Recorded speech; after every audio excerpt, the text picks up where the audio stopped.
ये देखते हैं अब कि एटॉमिक नंबर एक एलिमेंट का अगर पता हो तो उसकी हेल्प से हम उसके वैलेंस इलेक्ट्रॉन और वैलेंसी का मतलब होता है कि जब वो दूसरे एलिमेंट के एटम के साथ कंबाइन होकर केमिकल रिएक्शन करेगा तो कितने इलेक्ट्रॉन का हेर फेर किया जाएगा, लेना और देना या शेयरिंग किया जाएगा, उसी को हम बोलते हैं वैलेंसी। तो कैसे फाइंड करेंगे? जैसे मैंने इसमें 5-7 एलिमेंट ले लिया है। हाइड्रोजन का एच सिंबल था, एटॉमिक नंबर 1 था। जब इलेक्ट्रॉनिक कॉन्फ़िगरेशन में डालेंगे तो के सेल में एक जाएगा क्योंकि बेचारे के पास एक ही एलिमेंट इलेक्ट्रॉन है। इसलिए वैलेंस इलेक्ट्रॉन होता है लास्ट ऑर्बिट में जितने इलेक्ट्रॉन प्रेजेंट हो वो होता है उसका वैलेंस इलेक्ट्रॉन। तो इस ऑर्बिट इसमें हाइड्रोजन में तो एक ही सेल है जिसमें एक इलेक्ट्रॉन प्रेजेंट है, इसलिए वैलेंस इलेक्ट्रॉन भी एक ही हो जाएगा। सेम वे में कार्बन का होता है 6 एटॉमिक नंबर, तो के में 2 और एल में 4, तो लास्ट ऑर्बिट 4 में एल सेल में 4 है, इसलिए वैलेंस इलेक्ट्रॉन भी 4 रहेगा।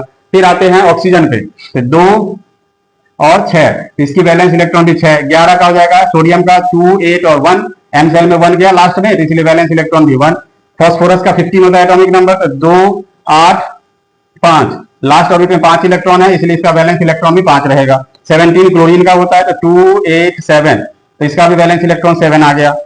पोटेशियम का 19 होता है, जो एटॉमिक नंबर उसका 19 है, तो 2, 8, 8 और एन सेल में 1 चला जाएगा। तो इस आधार पे अगर आप देखो तो इसका वैलेंस इलेक्ट्रॉन 1 हुआ।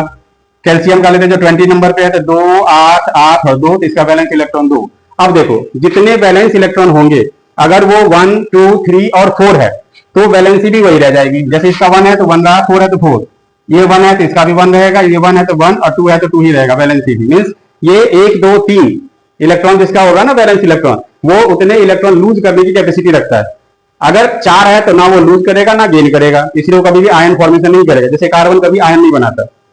अब जिसके लास्ट में 5, 6, 7 और 8 हो, तो 5, 6, 7 हो, जैसे 6 है तो उसको 8 में से, 6 है तो 8 में से माइनस कर दो, यानी कि 2, 5 है तो 8 में से माइनस करो 3, 7 है तो 8 में से माइनस करो 1। इसका मतलब है कि जिसके भी 5, 6 और 7 होंगे वो 8 में से माइनस करके जो बचा उतने इलेक्ट्रॉन लेने की कैपेसिटी रखता है, वो कभी भी देगा नहीं, वो हमेशा लेगा। इसलिए उसको वैलेंसी हमारा वही हो जाएगा जो लास्ट ऑर्बिट में अवेलेबल इलेक्ट्रॉन से डिफाइंड होता है।